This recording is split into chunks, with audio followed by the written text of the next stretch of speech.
नमस्कार दोस्तों, एक बार फिर से स्वागत है आपका चैनल चर्चा विथ मी में। दोस्तों, मैं हूं पंकज सिंह और आज हम चर्चा करने जा रहे हैं बाल विकास की दूसरी अवस्था के बारे में, जो है बाल्यावस्था।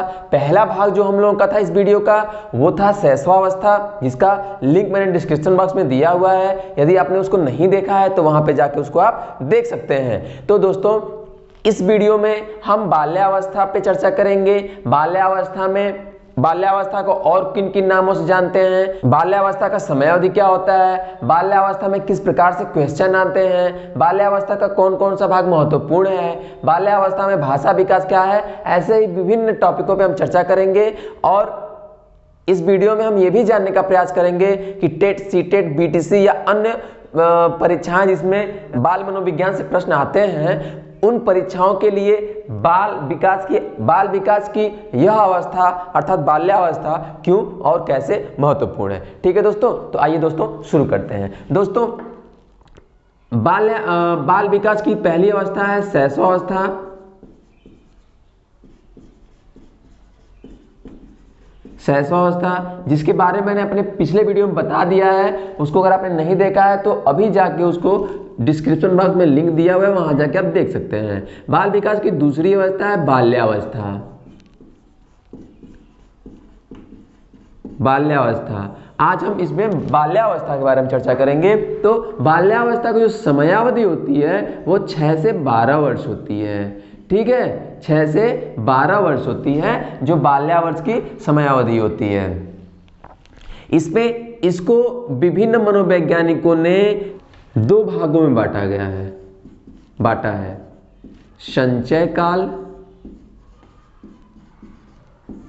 और दूसरा है परिपाक काल। तो संचय काल की समयावधि 6 से 9 वर्ष और परिपाक काल की समयावधि 9 से 12 वर्ष। यानी कि जो 6 से प्रारंभ के 3 साल है वो संचय काल और जो बाद के 3 साल है वो परिपाक काल। तो परीक्षाओं में यह भी पूछ सकता है कि बाल्यावस्था में संचय काल की समयावधि कितनी है, बाल्यावस्था में परिपाक काल की समयावधि कितनी है। तो बाल्यावस्था में संचय काल की समयावधि 6 से 12 वर्ष है और बाल्यावस्था में परिपाक काल की समयावधि संचय काल की समयावधि 6 से 9 वर्ष है और परिपाक काल की समयावधि 9 से 12 वर्ष है। ठीक है दोस्तों, तो ये आप ध्यान देंगे। आगे देखते हैं दोस्तों, बाल्यावस्था को कुछ नामों से या यूं कहें कि कुछ विशेष शब्दों से अलंकृत किया गया है, उस पर हम चर्चा करते हैं। जैसे इसको डर्टी एज भी कहा जाता है, डर्टी एज या गंदी अवस्था।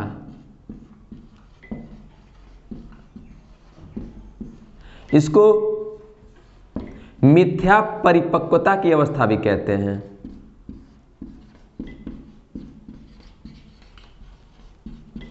इसको मिथ्या परिपक्वता की अवस्था भी कहते हैं। इसको स्मार्ट एज भी कहते हैं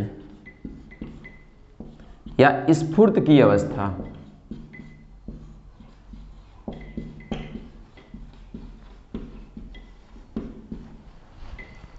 इसको प्राथमिक विद्यालय में प्रवेश की अवस्था भी कहते हैं।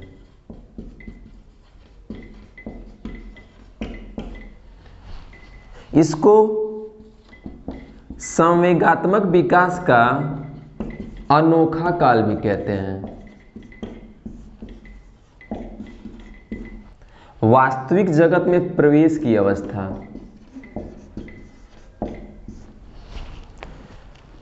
ठीक है दोस्तों, तो ये इसको जो है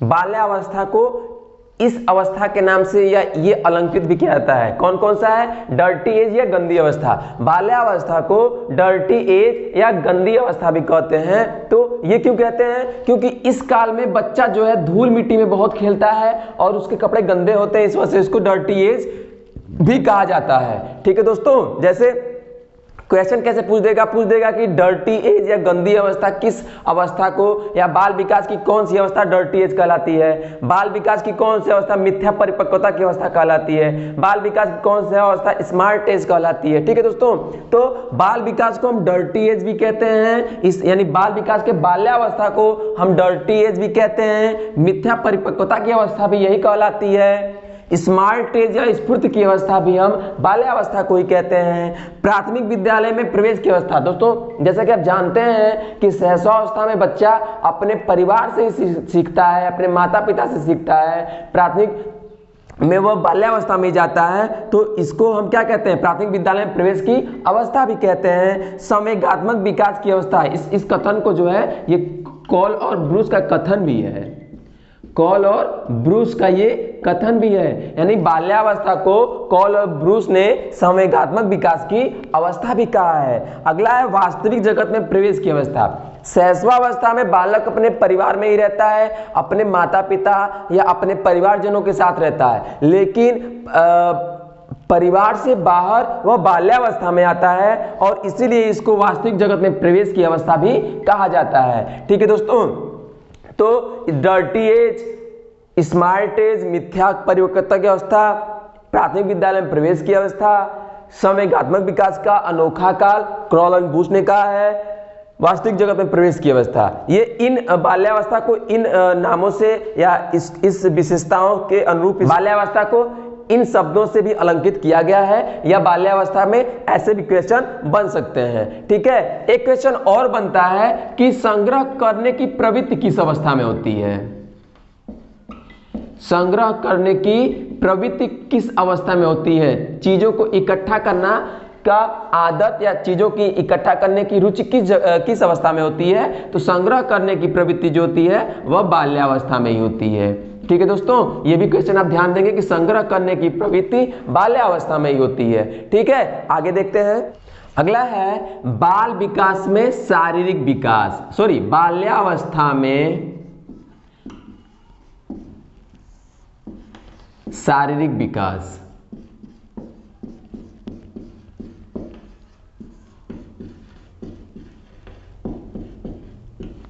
बाल्यावस्था में शारीरिक विकास, दोस्तों जैसा कि आप जानते हैं कि बाल्यावस्था की समयावधि 6 से 12 वर्ष है। बाल्यावस्था की समयावधि 6 से 12 वर्ष है। तो बाल्यावस्था में शारीरिक विकास जो होता है उसको 6 से 9 और 9 से 12 में हम बांटें अगर, तो इसमें क्या होता है, प्रथम के 3 साल यानी कि 6 से 9 वर्ष में जो प्रथम के 3 साल हैं, प्रथम के 3 साल में क्या होता है कि उसके शरीर में तेजी से विकास होता है, तेजी से विकास होता है। ठीक है, बस विकास होता है, लेकिन बाद के 3 साल में उसके शरीर में दृढ़ता आनी शुरू होती है। बाद के 3 साल में क्या होता है, शरीर में दृढ़ता आनी शुरू होती है, मतलब मजबूती आनी शुरू होती है। ठीक है, और वह अपने सभी अंगों पे नियंत्रण करना सीख जाता है। पहले 3 साल में क्या होता है, तेजी से उसके शरीर का विकास होता है, और बाद के 3 साल में शरीर में मजबूती यानी कि दृढ़ता आनी शुरू हो जाती है, और वह अपने सभी अंगों पे क्या करना सीख जाता है, नियंत्रण करना सीख जाता है। ठीक है दोस्तों, इस अवस्था में उसके दांतों की संख्या 27 या 28 हो जाती है। ठीक है, इस अवस्था में दांतों की संख्या कितनी होती है, 27 या 28 हो जाती है। तो प्रथम के 3 साल में उसके शरीर में तेजी से विकास होता है, और बाद के 3 साल में क्या होता है, शरीर में दृढ़ता यानी कि मजबूती आनी शुरू हो जाती है, और वह अपने सभी अंगों पे नियंत्रण करना सीख जाता है। ठीक है, अगला बाल्यावस्था में मानसिक विकास। दोस्तों एक बहुत ही बड़े वैज्ञानिक हैं अल्बर्ट आइंस्टीन। उन्होंने बच्चों के बारे में या बच्चों की कल्पनाशीलता के बारे में या उसके मानसिक विकास को कहिए प्रकट करने की एक लाइन बोली थी कि यदि आप चाहते हैं कि आपका बच्चा बुद्धिमान बने तो उसे परियों की कहानी सुनाइए। यदि आप चाहते हैं कि आपका बच्चा बुद्धिमान बने तो उसे परियों की कहानी सुनाइए, और यदि आप चाहते हैं कि आपका बच्चा सर्वश्रेष्ठ बने मतलब बहुत बुद्धिमान बने तो उसे और परियों की कहानी सुनाइए। ध्यान दीजिएगा दोस्तों, यदि आप चाहते हैं कि आपका बच्चा बुद्धिमान बने तो उसे परियों की कहानी सुनाइए, और यदि चाहते हैं कि और बुद्धिमान बने यानी सर्वश्रेष्ठ बने तो उसे और परियों की कहानी सुनाइए।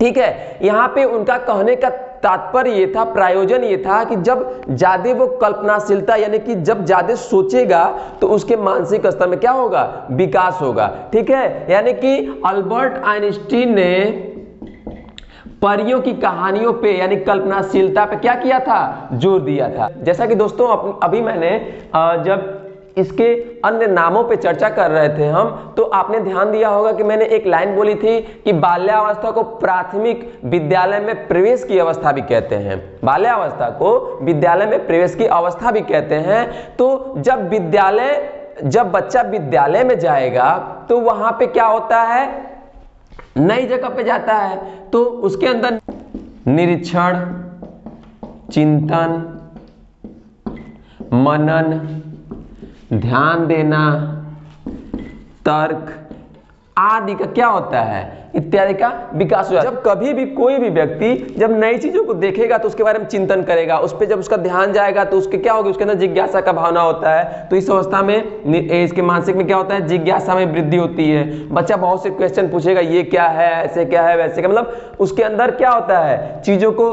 देखने का नजरिया उसका बदल जाता है। ठीक है, वह चिंतन उस पर ऐसा क्यों है, क्यों नहीं है करने लगता है, मतलब अपने मन में सोचने लगता है। ठीक है, तर्क भी करने लगता है, उसके अंदर जिज्ञासा की बहुलता भी पाई जाती है, जिज्ञासा भी बढ़ने लगती है। ठीक है दोस्तों, तो इसमें मानसिक अवस्था में विकास का ये सब द्योतक है, ये सब क्या है, उसके सिम्टम है। ये सब आपको दिखेंगे कि वो चिंतन करने लगता है, ध्यान देने लगता है, तर्कशीलता उसकी बढ़ जाती है, मनन होने शुरू होता है, उसकी जिज्ञासा उसकी बढ़ जाती, जिज्ञासा उसकी क्या होती है, बढ़ जाती है। ठीक है,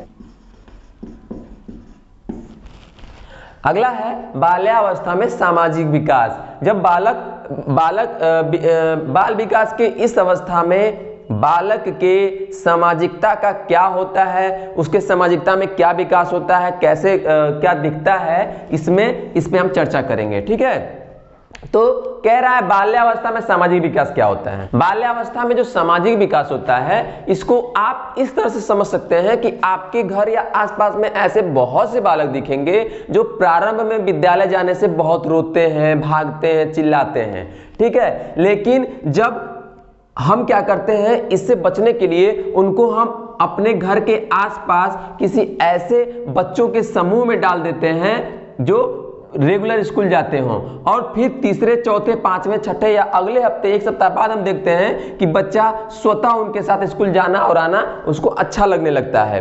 ठीक है दोस्तों, यानी कि बच्चा समूह में स्कूल जाना शुरू कर देता है, यानी उसको समूह क्या होता है, भाता है, पसंद आता है। यानी कि इस अवस्था में बच्चे को समूह अच्छा लगता है, और इस अवस्था में जो बॉय होते हैं वो अपना अलग समूह बनाते हैं, और जो गर्ल होती हैं वह अपना अलग समूह बनाते हैं। ठीक है, इस अवस्था में क्या होता है कि बॉय और गर्ल का अलग अलग समूह बनता है। समूह में स्कूल जाना बच्चे शुरू कर देते हैं, पहला। दूसरा, समूह बनाना शुरू कर देते हैं। ठीक है, फिर सामाजिक प्रतिष्ठा का उसके अंदर क्या हो जाता है, भाव पैदा होता है। सामाजिक प्रतिष्ठा का उसके अंदर भाव पैदा होता है, मतलब बच्चा समूह में जब कोई कार्य करता है तो उसके अंदर नेतृत्व का गुण भी उसके अंदर आता है, और वह कुछ ऐसा करना चाहता है कि उसको सामाजिक प्रतिष्ठा बढ़े, यानी कि उसका सामाजिक रूप से उसको सम्मानित किया जाए, प्रशंसा की जाए। ठीक है, तो उसके अंदर क्या होता है, सामाजिक प्रतिष्ठा, सामाजिक नेतृत्व और सामाजिक प्रशंसा।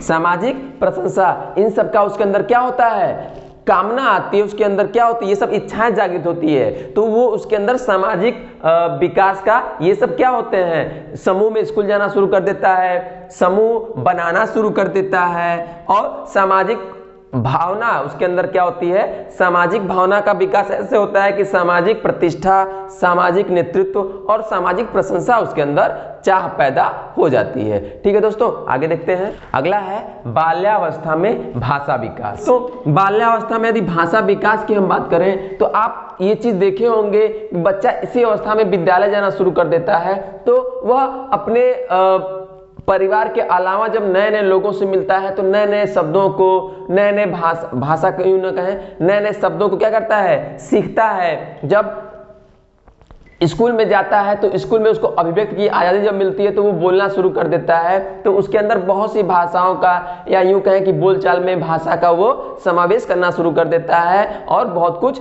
सीखता है वो बच्चा। ठीक है, इसी क्रम में टर्मन और स्मिथ